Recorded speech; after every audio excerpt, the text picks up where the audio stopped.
नेहा सिंह राठौर, जिसने अपनी आवाज से सामाजिक मुद्दों को छुआ, लेकिन अब उसी आवाज पर कई तरह के सवाल उठ रहे हैं। क्या नेहा सिंह राठौर ने अपनी लोकप्रियता का इस्तेमाल राष्ट्र विरोधी बयानबाजी के लिए किया, या वो सच बोलने की सजा जो है वो पा रही हैं? नेहा सिंह राठौर एक नाम जो सोशल मीडिया पर वायरल होता है जब वो सरकार की नीतियों पर तीखा व्यंग्य करती हैं। यूपी में काबा जैसे गीतों ने उन्हें जनता की आवाज बना दिया, लेकिन अब वो पाकिस्तान और प्रधानमंत्री पर दिए अपने बयानों की वजह से विवादों में घिर गई हैं।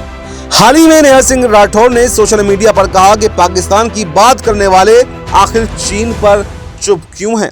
क्या ये कायरता नहीं है? वहीं एक अन्य बयान में उन्होंने कहा कि मोदी जी एक फोन कॉल से रूस यूक्रेन युद्ध रोक सकते हैं, लेकिन बांग्लादेश में हिंदुओं पर हो रहे अत्याचारों पर कुछ नहीं बोलते। दोस्तों, सवाल ये नहीं है कि नेहा ने क्या कहा, सवाल तो ये है कि कैसे, कब और कहां, किस संदर्भ में कहा।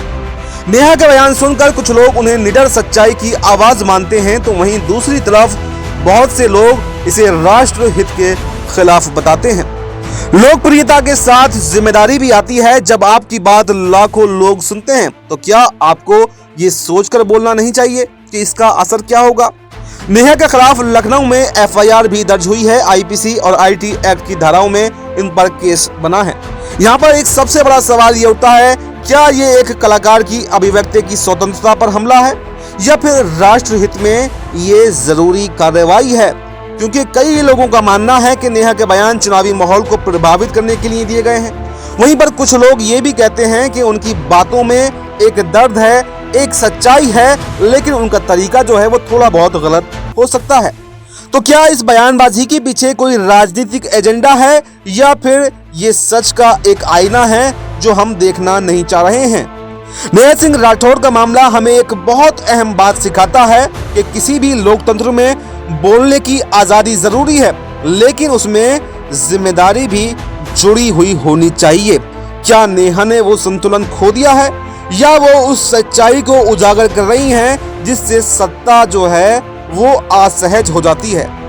क्योंकि कई मुद्दों पर उन्होंने सरकार को घेरा, और ऐसे ही नहीं बल्कि गीत गा कर लोगों का खूब प्यार जो है बटोरा, लेकिन जब से पाकिस्तान के मुद्दे पर उन्होंने बोला है तो इसे राष्ट्र हित के विरोध में बताया जा रहा है। और न सिर्फ नेहा सिंह राठौर बल्कि कई ऐसे न्यूज चैनल भी हैं जो सरकार ने अब YouTube से बैन कर दिए हैं, जिसमें 4 PM का नाम है, जिसमें पुण्य प्रसून वाजपेयी के चैनल का नाम है, और वहीं पर द वायर को भी अब बंद कर दिया गया है। तो क्या सरकार जो है वो विपक्ष की या सत्ता से सवाल पूछने वालों की आवाज को चलना चाहती है, या फिर इनका तरीका ऐसा है कि वो सत्ता को रास नहीं आता है? इस पूरी खबर पर आपकी क्या राय है? आप कमेंट बॉक्स में अपनी राय जरूर दें, और फिलहाल हमें दीजिए इजाजत। नमस्कार।